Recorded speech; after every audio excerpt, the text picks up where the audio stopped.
बाद बिस्मिल्लाहिर्रहमानिर्रहीम। मन हज्ज लिल्लाह फ़लम यरफुस वलम यफसुक रजअ कयौमिन वलदतहु उम्मु औ कमा क़ाल अलैहिस्सलातु वस्सलाम। तमाम अहबाब एक मरतबा दुरूद पाक पढ़ लीजिए। अल्लाहुम्मा सल्लि अला मुहम्मद व अला आलि मुहम्मद कमा सल्लैता अला इब्राहीम व अला आलि इब्राहीम इन्नका हमीदुम मजीद। अल्लाहुम्मा बारिक अला मुहम्मद व अला आलि मुहम्मद कमा बारकता अला इब्राहीम व अला आलि इब्राहीम इन्नका हमीदुम मजीद। अल्हम्दुलिल्लाह, आज की ये मुबारक महफ़िल हुज्जाज किराम के इकराम और एहतराम में है, और जिन अहबाब ने, जिन हज़रात ने ये इंतज़ामात किए और इस आज की नशिस्त को, इस दावत को मुनक़िद किया, दुआ है कि अल्लाह रब्बुल इज़्ज़त उनकी ये काविश अपनी रज़ा के लिए कबूल फ़रमाए। बुनियादी तौर पर अल्लाह के मेहमानों का एहतराम है।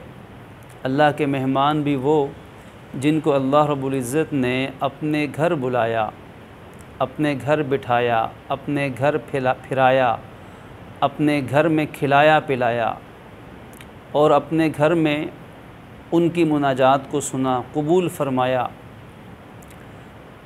आपके सामने एक हदीस पढ़ी है, सिर्फ़ इस हदीस को 2-3 मिनट में अर्ज़ करूँगा कि हदीस नबवी शरीफ मशहूर हदीस मुबारक है, जिसमें आक़ाए दो जहाँ सल्लल्लाहु अलैहि वसल्लम ने इरशाद मुबारक फ़रमाया है, मन हज्ज लिल्लाह, जिस शख्स ने अल्लाह ताला की रज़ा के लिए हज किया, फ़लम यरफुस वलम यफसुक, और दौरान हज हर किस्म की बुरी, नामुनासिब, नाशाइस्ता बातों से, बेहयाई के कामों से और हर किस्म के गुनाह से अपने आप को बचाता रहा।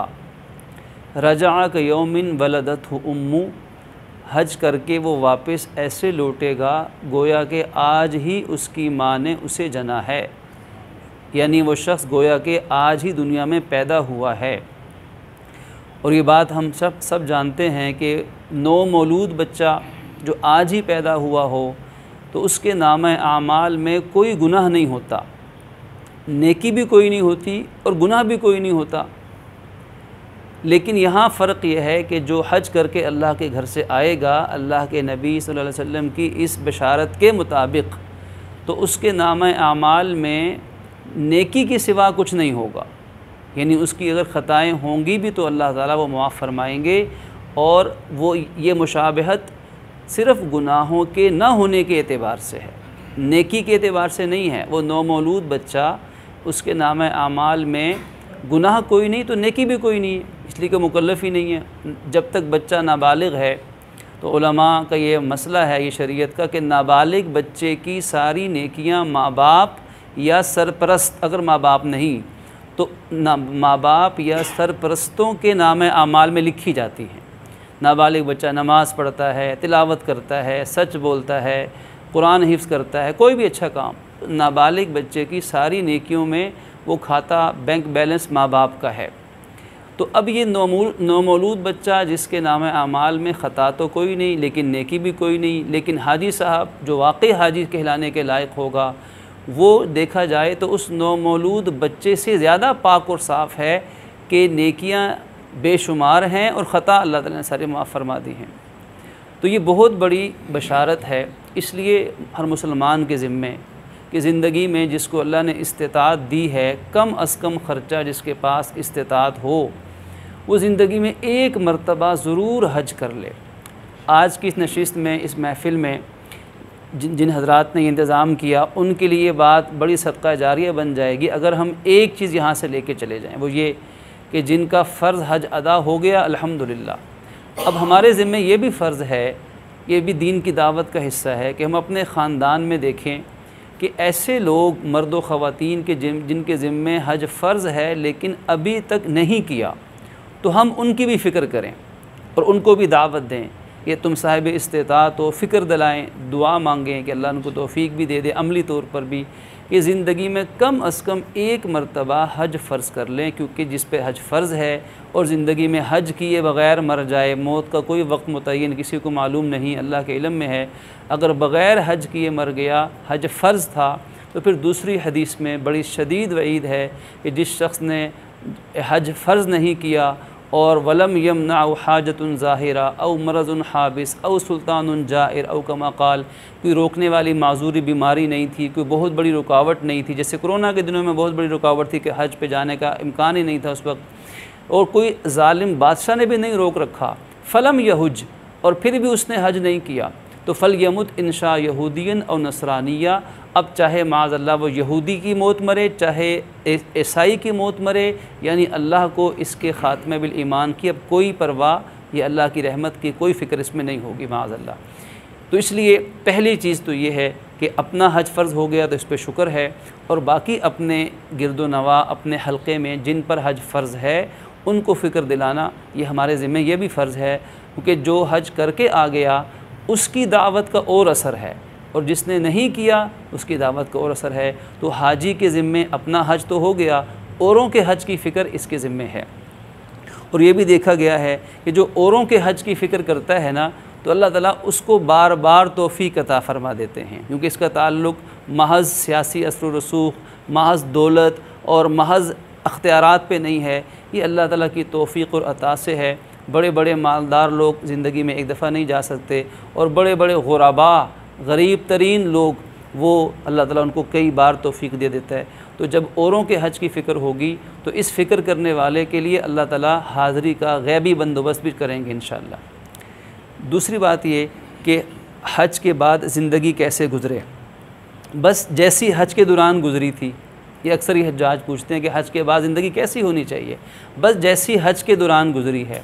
हज के दौरान कैसी गुज़री है कि हर वक्त अल्लाह ताला की मोहब्बत हमारी आँखों में चमक रही थी, हर वक्त दिल धड़क रहा था खाना काबा के साथ कि बस अब ये नमाज़ पढ़ ली, अगली नमाज़ हमें यहाँ कैसे मिलेगी।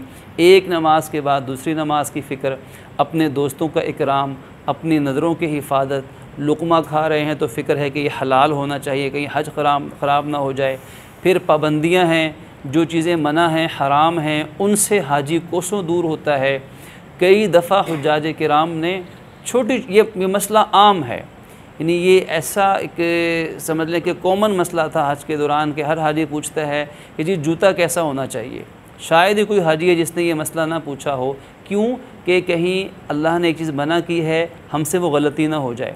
अच्छा, हर हाजी पूछता है कि फ़लाँ जो खुशबू है, फ़लाँ जो हमने हाथ धोने वाला हैंड वाश है, वो गलती से हाथ पे लग गया तो कोई दम तो नहीं हुआ। अक्सर लोग ये क्यों, क्योंकि फ़िक्र दिल में ये है कि कहीं कोई हमसे अल्लाह रसूल की नाफरमानी ना हो जाए। बस हज के बाद भी यही चीज़ है करने वाली। फिर इसी तरीके से सदका खैरात वहाँ है। फिर हज के अंदर बहुत बड़ी चीज़ कि हज करने वाला अल्लाह ताला की रहमत से चश्मदीद गवाह, आई विटनेस है। किन जगहों का? जहाँ नबी ने दीन की दावत दी, जहाँ नबी ने मारे खाई, जहाँ नबी ने कुर्बानियाँ दी, जहाँ नबी का लहू मुबारक गिरा, जहाँ नबी ने पत्थर खाए, जहाँ नबी के सहाबा तड़पे, जहाँ नबी के अहले बैत ने अपने ऊपर गमों के पहाड़ों को बर्दाश्त किया। तो हज करने वाला इन तमाम जगहों को अपनी आँखों से देखकर दुनिया में आ गया, यानी उसको पहले इल्मुल यकीन था, फिर ऐनुल यकीन भी हो गया, अब गोया के बाद हक़्क़ुल यकीन तक पहुँच गई। तो ये जो मुशाहिदा मिला, इस मुशाहिदे से हमें ये बात समझ आई कि हमारी अगली ज़िंदगी, हमारी बकिया ज़िंदगी उस काज पे लगनी चाहिए जो अल्लाह के रसूल, आपके सहाबा, अहले बैत अलैहिम रिज़वान ने जिस तरह ज़िंदगी लगाई, जिस मकसद पे लगाई। और मकसद क्या था? उनका मकसद था दीन, कि उनकी ज़िंदगी में बुनियादी चीज़ ख़ुद भी दीन पे चलना और दीन के पैगाम को आगे पहुँचाना, और इस रास्ते में कोई मुश्किल पेश आ जाए तो साबित कदमी से उसको बर्दाश्त करना। अब ये बड़ी हक़ तलफ़ी होगी इस हज के सफ़र की कि हज भी करके आ जाए, अपनी नमाज़ें भी शुरू कर दी माशाअल्लाह, लेकिन दीन की दावत और दीन की खिदमत का जज्बा लेकर नहीं आया, तो यकीन कीजिए कि ये बहुत बड़ी हक़ तलफ़ी होगी, बड़ी बेवफ़ाई होगी। हमें ग़ज़वे उहद के याद यही दिला रही है, हमें खाना काबा जिसके साए में अल्लाह के नबी पे ऊँट की ओजड़ियाँ फेंकी गई, जी वो शैब अबी तालिब जहाँ से हम बार बार गुज़रे, वो मकान जहाँ मशहूर है कि अल्लाह के नबी सल्लल्लाहु अलैहि वसल्लम की यहाँ जाए पैदाइश है, उस जाए पैदाइश वो मकान, वो लाइब्रेरी हमने देखी है, उसके सामने जो वाशरूम का एरिया है, इसके दरमियान जो जगह थी, ये शैब अबी तालिब की जगह थी। और ये वो जगह थी जहाँ अल्लाह के नबी सल्लल्लाहु अलैहि वसल्लम ने 3 साल तक महसूरी में वक्त गुजारा। आपने, आपके सहाबा अहले बैत ने, मासूम बच्चों, बूढ़ों, ख़वातीन ने, हम वहाँ से, आपने 3 साल वक्त गुजारा। हम वहाँ से 300 मरतबा गुज़रे होंगे, लेकिन अगर 300 मरतबा गुज़रने के बावजूद हमें वो शैब अबी तालिब की 3 साल की कुर्बानी याद ना आए और उन कुर्बानियों का मकसद भी समझ ना आए, तो फिर अगर हज पे दीन की खिदमत का जज्बा पैदा नहीं होगा तो फिर दुनिया में कोई और जगह ऐसी नहीं है जहाँ जाके ये नेमत मिले। फिर इसी तरीके से आखिरी अहम चीज़ ये है फ़िक्र आखिरत, कि आखिरत की फ़िक्र। हज में हमने एहराम बांधा, वो कफन नुमा लिबास था।